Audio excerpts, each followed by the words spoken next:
Hi, my name is Sultan Guy. I'm here to share with you a story, an untold story, to one of the biggest challenges and risks that some of the young men here in the camp take.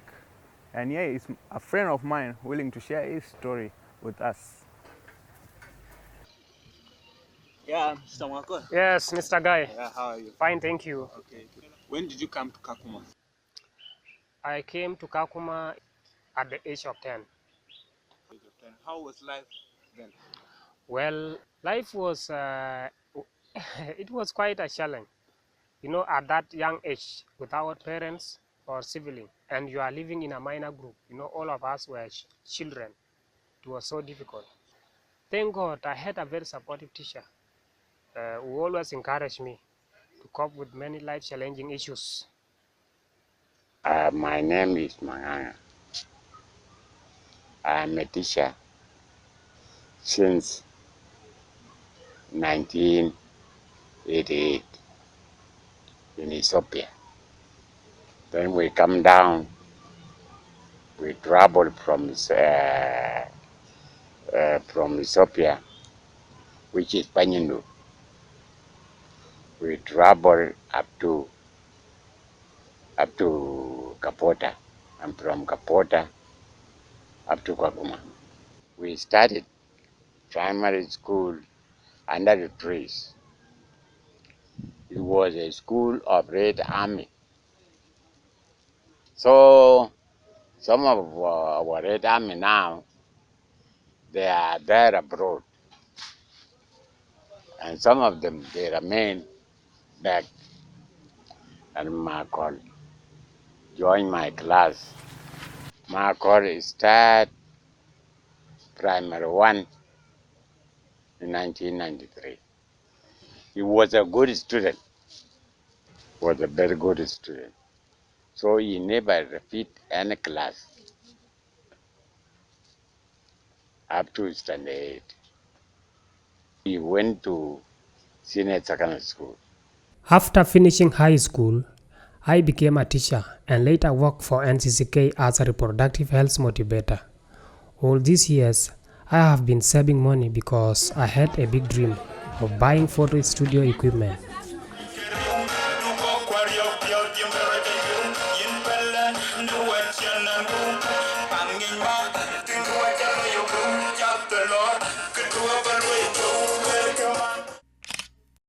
I wrote and directed films such as Golkunyich and Tiel Gurungok under our film company, the 2012-2013 Southwood Film Production. McCall even had a bigger dream. He heard from friends that photography business was booming in South Sudan, so he decided to leave Kakuma after 21 years.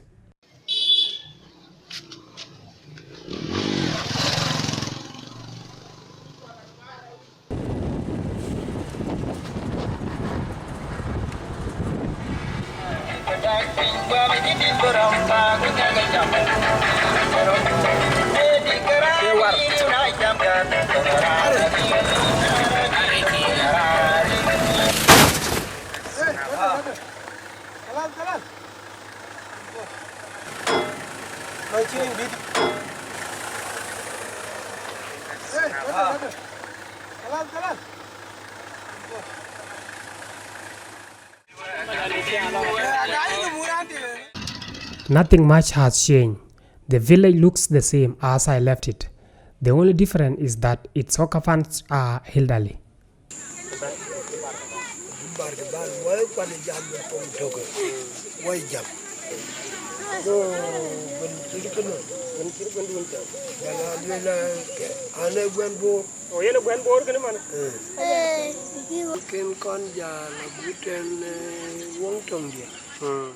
Home sweet home. Have not eaten this for a while. Life is very good here. I don't even know where to start.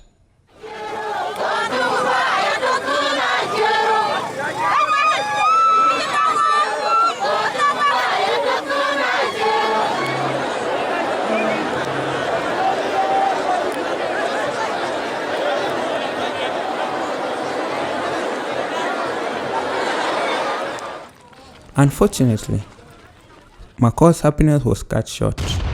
War that erupted in Juba on the 15th also erupted at midnight on the 17th in Botown. The civilians, including McCall, escaped to the nearby bushes. Days later, men came back, leaving women and the children in the hideout to check on the aftermath of the war.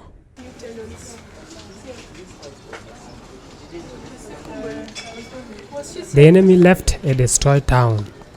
The only living thing here are these domestic animals that are maimed.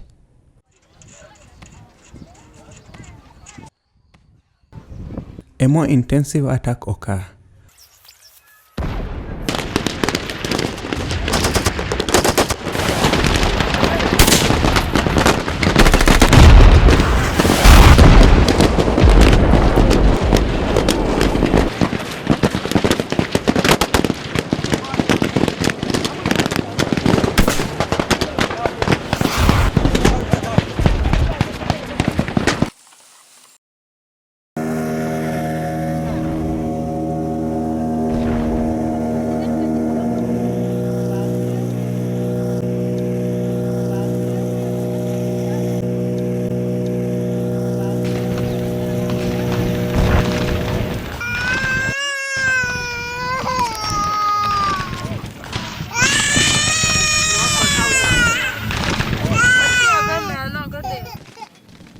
I really wanted to help this child, but how, when I can't even help myself?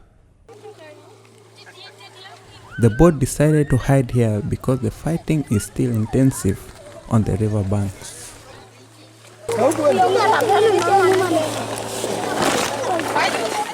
The unpredictable weather of the Nile.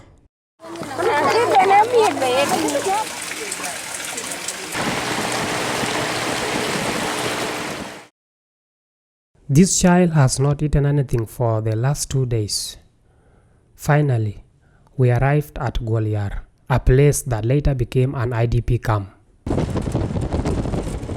Gwalior was not safe, and at the same time it was overpopulated. McCall had to still continue fleeing.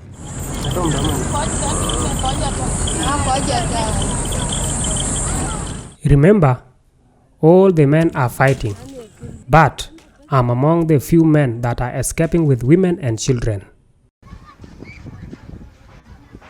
And McCall arrived at Nyimanzi refugee camp in Uganda.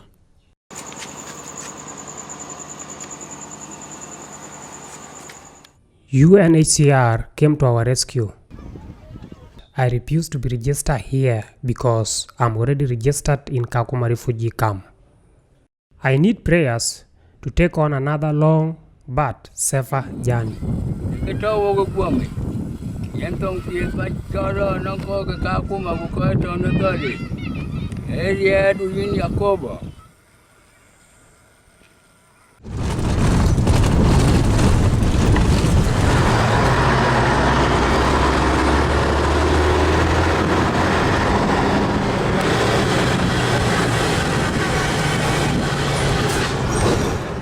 Finally, I'm back in the camp. But why am I doing all this? Why did I risk my life? Why am I in dire need of money? Here is the reason. I have fallen in love with this girl.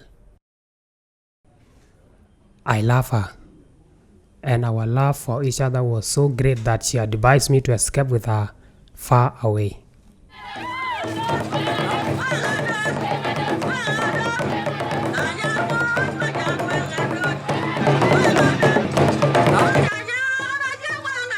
I was taking risk. I thought it's dangerous. But thank God, I had my small camera, remember?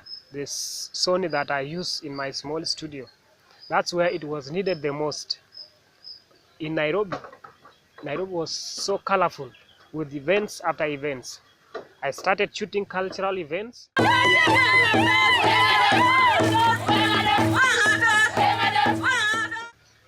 There were weddings. I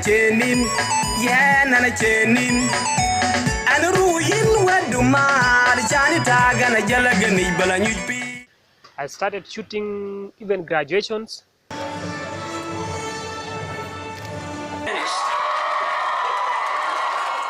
saw Nairobi was really beautiful. Then my pocket started swelling. I really enjoyed Nairobi. Now my dream was becoming a reality. I informed my cousin Atong Yaraju. Immediately, her husband sent me some money. That was a great help. Emmanuel Agokon also gave me his support. Overall, I will give credit to the family of Jonkuch Achieo. My maternal uncles who later took care of all the processes that led to the success of my marriage.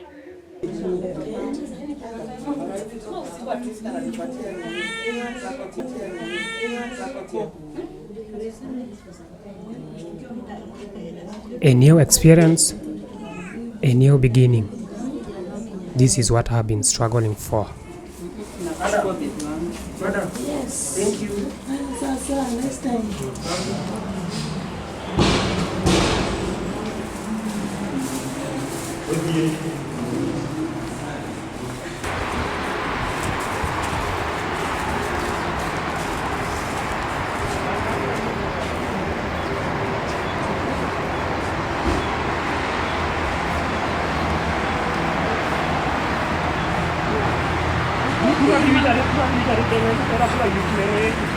Ready je?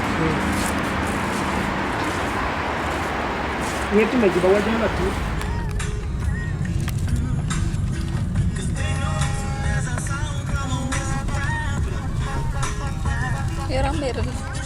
McCall was informed by a friend that there is an advertisement for film training in the camp.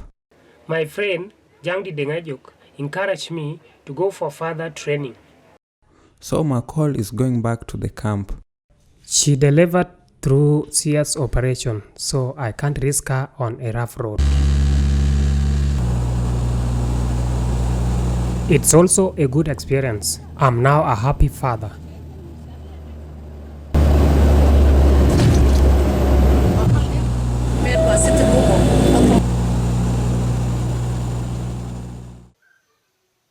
When we arrived in the camp,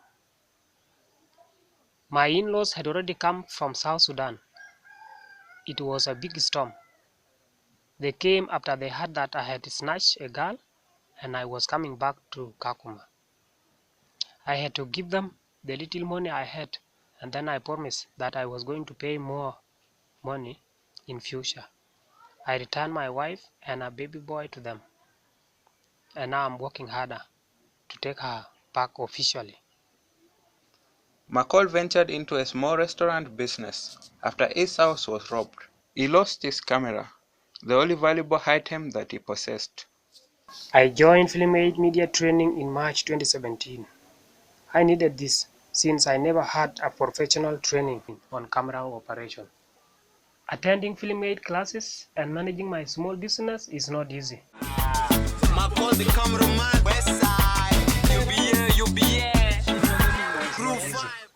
But thanks to my facilitators, especially Mr. Henry Thuo, who has always been supportive in giving me technical advice. McCall continued to struggle for his family. He may not have achieved everything, but his hard work and resilience is a lesson to be learned by many war-affected youth who can't afford marriage due to high dowry demand here in Kakuma.